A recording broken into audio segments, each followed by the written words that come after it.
hear all kinds of birds around here, including the chicken. But there, I see mostly blue jays and cardinals and uh, woodpeckers and doves. The mourning dove. Ooh, ooh. There's a bunch of those around here. There's many other kinds as well.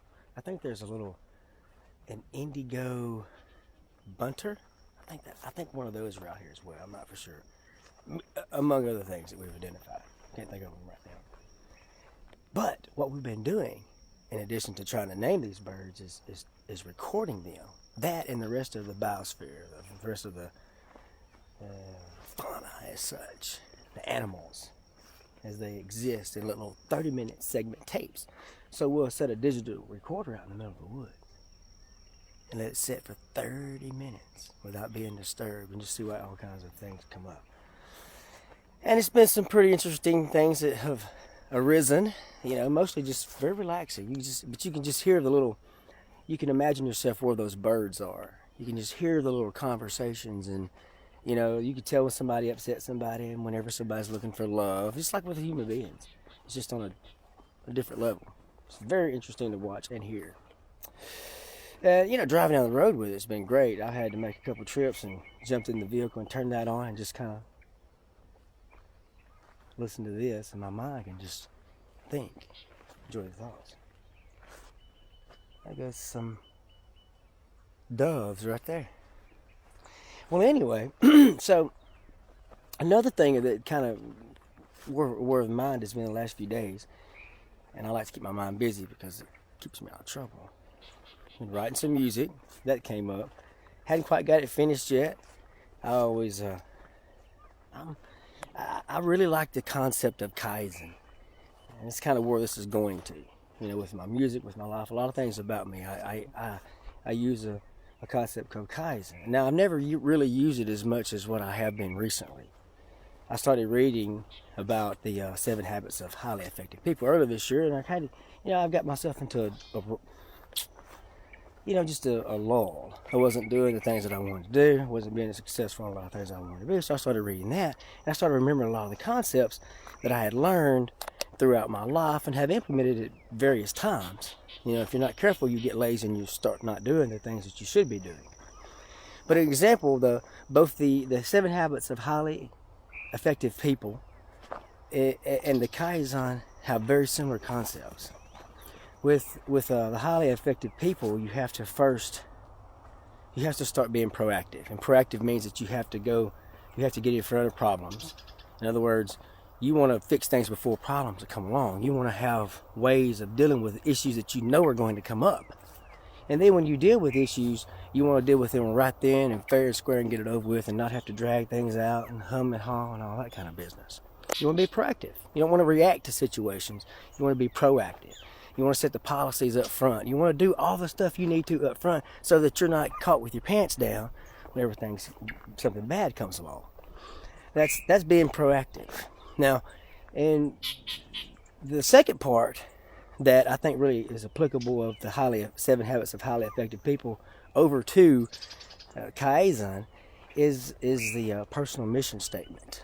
And what that ties into is knowing where you want to be. Whenever you sit down and you write a personal mission statement, and you tell yourself, well, these characters are important to me, these values are important to me, and this is what I want to emphasize into my future. That's pretty big. Because it's hard to do. I'm going to tell you, as a person who sat down many a day with this process and looked at a blank piece of paper, or in my case, walking through the woods, typing notes on the thing. I sit there. I came up with blanks because I was like, good Lord, what do I even stand for? And I don't even haven't all the way figured it out yet, but I know more about it. I'm not totally through with my mission statements, but I know more about myself now than I did in January as far as what I believe in and the actual truth about things. And sometimes it can be grounding.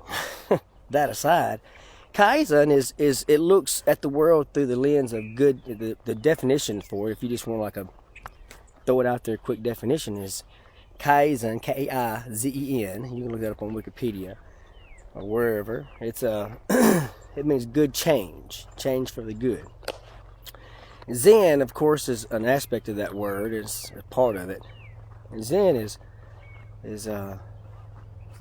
what's very hard to describe, but I guess you could describe it as good. It's a place where you're not living in the past and the future worried about things. You're sitting right here, right now. You know, you can be proactive and intentional. Proactive and intentional are the same thing, but you're not trying to affect everything all the time. From the Taoist part of Zen, you would know that there are certain things going in a certain direction, and you can affect it out there. It's kind of like with you in water. You can affect if you go that way or that way, but you can't stop water from flowing in that direction. It's going to flow. You can help move it around some. Well, anyway, so basically the whole analogy or the whole situation between these two concepts of the seven habits of highly effective people and good change is that you have some preordained, I guess you could say, goal out in front of you.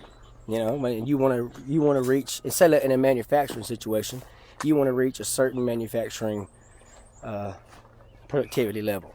So you start studying your machines, and you find out if you replace this pulley up here, before 6 months, well then, you'll improve your quality by 20% because it starts wearing out after 4 or 5 months. You start losing productivity because it's packages getting thrown off the side or whatever the case may be.